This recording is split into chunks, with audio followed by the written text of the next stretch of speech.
Melati kuntum tumbuh melata, sayang berpah di pohon cemara. Assalamualaikum mulanya kata, saya sembah pembuka bicara. Assalamualaikum warahmatullahi wabarakatuh dan salam sejahtera, salam Malaysia Madani dan juga salam penuh muafakat. Saya ucapkan kepada semua. Saya Arzanul Laili binti Hanif. Pada hari ini saya akan membentangkan dan memberi penjelasan tentang tugasan 3 bagi sejarah perkembangan bahasa Melayu. BMMB 1074. Bersyukur kehadrat Ilahi kerana pada hari ini saya dapat hadir untuk memberikan penerangan tentang tajuk yang telah diberi bagi subjek BMMB 1074 Sejarah Perkembangan Bahasa Melayu. Pada hari ini, saya akan mengupas serba sedikit berkenaan dengan peranan dan juga pemikiran tokoh-tokoh dalam memartabatkan bahasa Melayu. Dalam perkembangan bahasa Melayu, telah wujudnya beberapa tokoh yang berfikiran kritis dalam membangunkan dan juga memberi kemajuan kepada bahasa Melayu bagi mengekalkan kedudukan bahasa Melayu. Bukan itu sahaja, tokoh-tokoh ini juga yang berbawa ini, mereka sentiasa memastikan agar bahasa ini akan kekal dimartabatkan dalam kalangan masyarakat. Sejujurnya, pada pendapat saya, pengetahuan tentang tokoh-tokoh yang berdedikasi ini amatlah perlu diambil berat dan diketahui oleh umum kerana mereka lah individu yang penting dalam menjaga kesesteraan Melayu di negara kita.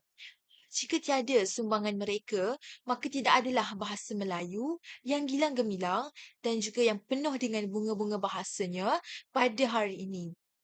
Oleh yang demikian, seluruh individu yang berjiwa bahasa haruslah cakna dan mengambil berat tentang pengetahuan berkenaan tokoh-tokoh ini. Baiklah, tanpa membuang masa, mari kita sama-sama mulakan perbincangan dan menghayati tentang peranan dan juga pemikiran tokoh-tokoh dalam memartabatkan bahasa Melayu kita. Tahukah anda bahawa antara tokoh-tokoh yang terlibat dalam kegiatan memartabatkan bahasa Melayu termasuklah R.O. Winstead, W.G. Chalobert, Oti Dusek, Munshi Abdullah dan juga Asma Haji Umar. Dan tak tertinggal juga Nik Safiah Karim. Semua tokoh tersebut memiliki peranan dan pemikiran yang signifikan dalam memartabatkan bahasa Melayu. Namun, pada hari ini, saya akan mengupaskan dan memberi penerangan yang lebih lanjut tentang 3 tokoh daripada senarai tokoh-tokoh di atas. Baiklah, bagi tokoh yang pertama, beliau adalah R.O. Winstead. Nama penuh R.O. Winstead ini adalah Richard Olaf Winstead. Beliau dilahirkan pada 2 Ogos 1878 di Oxford. Pada awalnya, beliau mendapatkan pendidikan di Magdalen College, School and New College, Oxford dan memperoleh Master of Arts. Kepintarannya bukan sahaja berhenti pada itu sahaja. Beliau juga berjaya mendapatkan anugerah dalam Doctor of Letters pada tahun 1920 dan juga tidak berketurunan Melayu. Beliau tidak berketurunan Melayu, bukan juga berasal dari tanah Melayu, namun begitu bagaimanakah beliau boleh melibatkan diri dalam memartabatkan bahasa Melayu? Sebagai permulaan ceritanya, R.O. Winstead sejujurnya mula berkhidmat di tanah Melayu untuk menjadi nazir sekolah-sekolah di Perak pada tahun 1902. Semasa berkhidmat, beliau mendalami pengetahuan tentang bahasa dan juga budaya Melayu. Beliau dinaikkan pangkat sebagai penolong pengarah pelajaran pada tahun 1916 di negeri-negeri Selat dan juga negeri-negeri Melayu bersekutu. Walaupun begitu, pada tahun 1935, beliau bersara daripada perkhidmatan kerajaan di tanah Melayu dan pulang kembali ke London. Dalam hayat beliau, R.O. Winstead telah banyak menyumbang dalam bidang-bidang bahasa. Antaranya ialah beliau sebagai pegawai Inggeris, telah berusaha dalam melakukan penyelidikan tentang bahasa dan juga kesusteraan Melayu. Selain itu, beliau juga telah menghasilkan 2 buah kamus yang dianggap lengkap oleh beberapa orang sarjana. Kamus tersebut ialah A Practical Modern Malay, English Dictionary 1952 dan An Unabridged English Dictionary pada tahun 1958. Tokoh ini juga telah banyak menghasilkan karya yang popular, termasuklah karya popular iaitu The Malay Magician, A Simple Malay Reader, Malay Proverbs, dan The Malays A Cultural History. Selain itu, beliau juga telah memainkan peranan yang sangat-sangat penting dalam menentukan hala tuju sistem pendidikan di tanah Melayu kita pada zaman dahulu dan juga di Singapura, iaitu dengan menubuhkan Sultan Idris Training College pada tahun 1922 yang bertujuan untuk melahirkan lebih ramai guru-guru Melayu yang berpendidikan tinggi. Sebalik peranan-peranan beliau, R.O. Winstead ini sebenarnya juga telah membuahkan beberapa pemikiran dalam menggerakkan kajian dalam bahasa Melayu. Yang pertama, beliau menggunakan pendekatan pemikiran functionalism apabila pihak penjajah British sedar bahawa Islam adalah sesuatu kepercayaan yang mempunyai kedudukan tertinggi dalam masyarakat Melayu dan sebarang penghinaan terhadap agama Islam akan menyebabkan penentangan yang amat besar terhadap British. Selain daripada itu, R.O. Winstead juga menggunakan pendekatan pemikiran humanism yang mengkaji dan menilai manusia dengan merangkumi tingkah laku dan pegangan agama serta sudut pandangan yang bebas bagi memenuhi kriteria penyelidikan yang bersifat kritis. Hakikatnya, dapatlah dilihat bahawa sebenarnya R.O. Winstead ini sememangnya mempunyai buah pemikiran dan juga ideologi yang sangat-sangat-sangat meluas sehingga mampu untuk memberikan sumbangan kepada bahasa Melayu iaitu bahasa kita, bahasa kebangsaan kita pada hari ini. Baiklah, kita bergerak kepada tokoh yang seterusnya iaitu beliau ini merupakan individu yang sinonim didengari oleh para pengkaji ilmu bahasa Melayu dan juga tidak asing lagi didengari namanya. Beliau adalah Nik Safiah Karim dan juga beliau ini Profesor Emeritus Nik Safiah Karim dilahirkan pada 17 Disember 1939 di Kota Baru, Kelantan. Beliau merupakan tokoh dan cendekiawan tanah air yang giat memperjuangkan kedaulatan bahasa Melayu di tanah Melayu kita pada zaman dahulu dan juga hingga kini. Lain daripada itu, beliau juga merupakan salah seorang daripada ahli Persatuan Linguistik Malaysia dan pernah menjadi presiden selama 18 tahun. Dik Safia Karim sememangnya telah banyak berperanan dalam memartabatkan dan mengkaji bidang bahasa Melayu. Antaranya sumbangan beliau dapat dilihat dari jawatan yang beliau sandang sendiri, iaitu antaranya Dekan Fakulti Sastra dan Sains Sosial sebanyak 2 kali, iaitu pada antara 1982 sehingga 1983 dan juga 1992 sehingga 1994. Selain itu terdapat juga um, jawatan beliau iaitu Ketua Jabatan Pengajian Melayu dari tahun 1984 sehingga 1986 dan juga tidak ketinggalan juga jawatan beliau itu Pengarah Pertama Akademi Pengajian Melayu dari tahun 1990 sehingga 1992. Sementara itu, di antara tahun 1989 hingga 1990, beliau telah dipinjamkan ke Dewan Bahasa dan Pustaka sebagai timbalan Ketua Pengarah. Di sini beliau terus menaburkan bakti beliau dalam perjuangan mengutuhkan bahasa Melayu dan juga bukan sahaja di tanah air tapi juga di seluruh dunia. Ini dilihat dari pelantikan beliau selama 14 tahun dalam lembaga pengelola Dewan Bahasa dan Pustaka dan Ahli Jawatan Kuasa Tetap Bahasa Melayu JKTBM yang mewakili Malaysia di Pertemuan Majlis Bahasa Melayu. Brunei Darussalam, Indonesia dan Malaysia, MAPIM. Dan juga selain itu, beliau merupakan ahli jemputan dalam Majlis Antarabangsa Melayu MABM. Kepakaran beliau telah menjadikan beliau pakar dan juga ahli rujuk bahasa yang sering dijemput. Beliau adalah seorang yang memberikan khidmat kepada Kementerian Pelajaran Singapura dan juga Kementerian Pelajaran Brunei Darussalam. Dalam perjuangan pembangunan wanita, beliau juga telah mengasaskan 2 buah persatuan wanita iaitu Pertiwi, Pertubuhan Tindakan Wanita Islam dan Persatuan Siswazah Wanita Malaysia, Pertiwi yang telah ditubuhkan pada 1967 sebagai sebuah pertubuhan berorientasikan projek di mana pelbagai aktiviti kemasyarakatan, keagamaan dan kebajikan berteraskan pendidikan. Okey, seterusnya ialah program-program pertiwi disasarkan bagi wanita dan juga kanak-kanak, signifikannya terutamanya di kawasan pedalaman. Datuk Dr. Ni ini kini menjadi ketua dalam Jawatan Kasih Induk. Beliau mengalu-alukan wanita mudi Islam menyertai Pertiwi dan bersama Pertiwi menjalankan kerja-kerja amal mereka. Dan juga Profesor Emeritus Datuk Dr. Nisafiah Karib ini juga telah banyak menyumbang dalam bentuk penulisan dan penyertaan dalam persidangan sama ada mengenai isu wanita maupun isu-isu bahasa dan juga isu-isu semasa tentang sastra. Beliau telah menghasilkan beberapa buah buku tentang pengajian wanita dan pada masa kini menjadi pensyarah sambilan di rancangan pengajian gender Universiti Malaya. Sejak kebelakangan ini, sebenarnya beliau telah berganding bahu bersama Dr. Rokiah Talib dalam penulisan biografi wanita tanah air.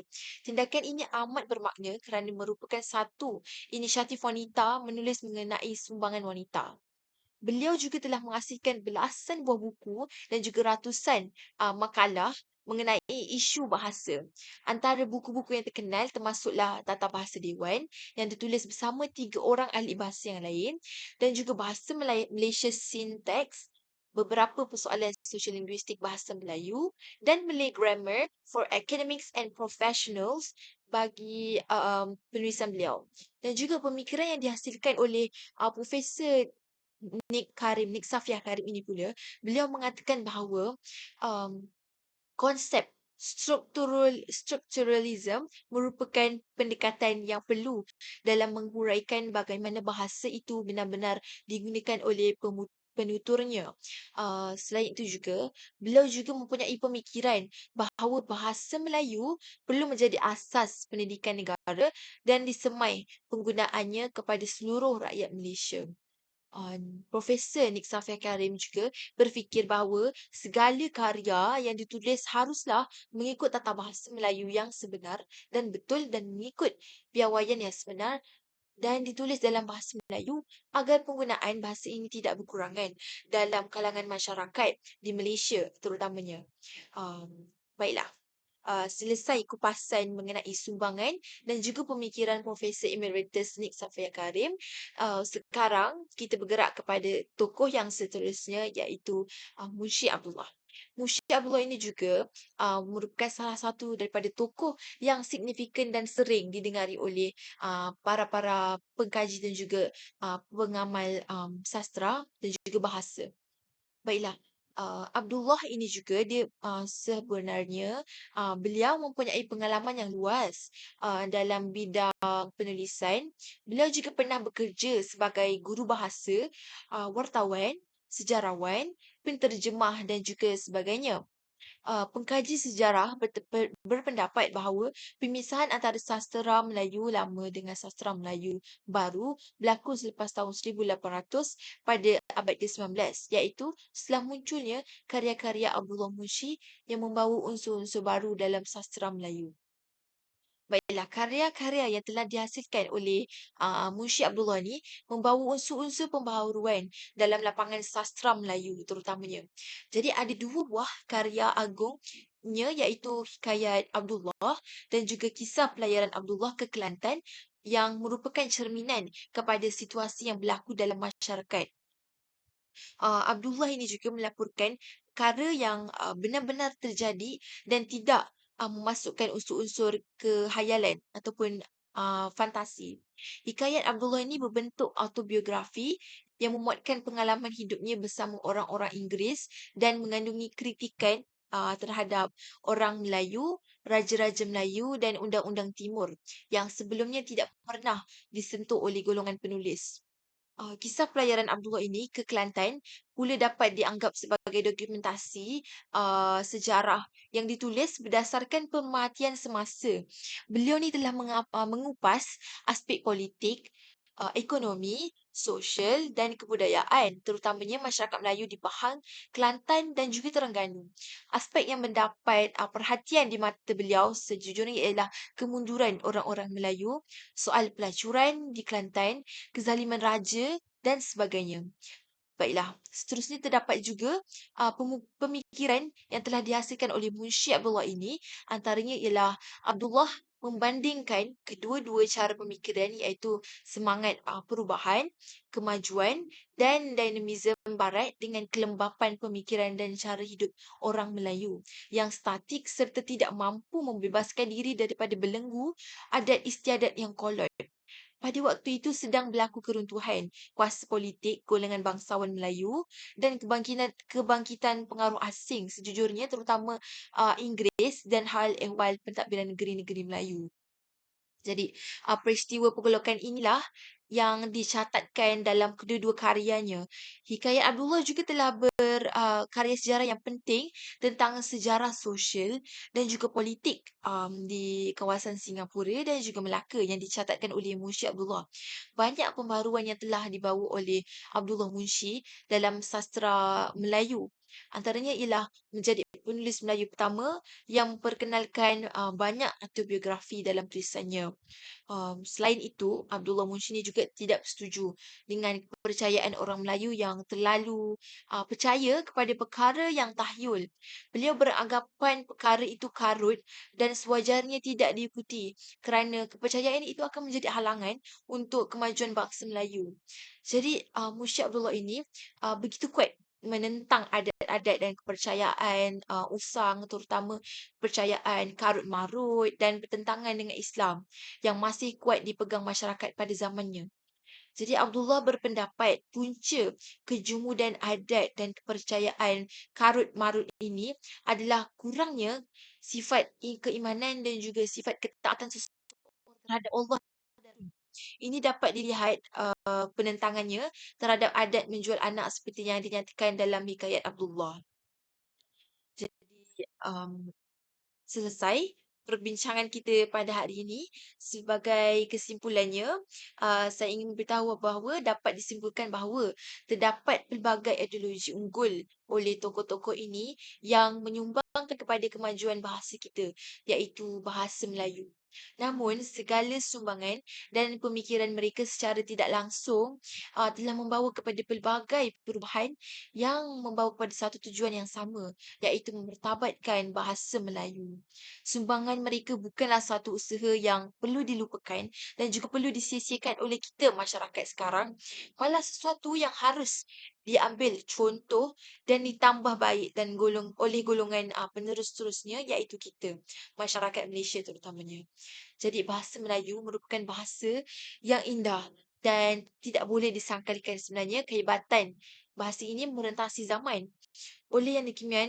Oleh yang demikian, kita haruslah berusaha memartabatkan bahasa ini dan menghayati segala sumbangan tokoh-tokoh yang terdahulu agar bahasa Melayu kekal dijulang sepanjang zaman dan tidak boleh mensia-siakan perjuangan yang dilakukan oleh tokoh-tokoh terdahulu dengan usaha yang banyak dan juga pelbagai usaha yang mereka hasilkan tidak boleh kita lupakan dan hanya biarkan ia berlalu begitu sahaja dan telan zaman dan juga tidak dihayati dalam pembelajaran sejarah.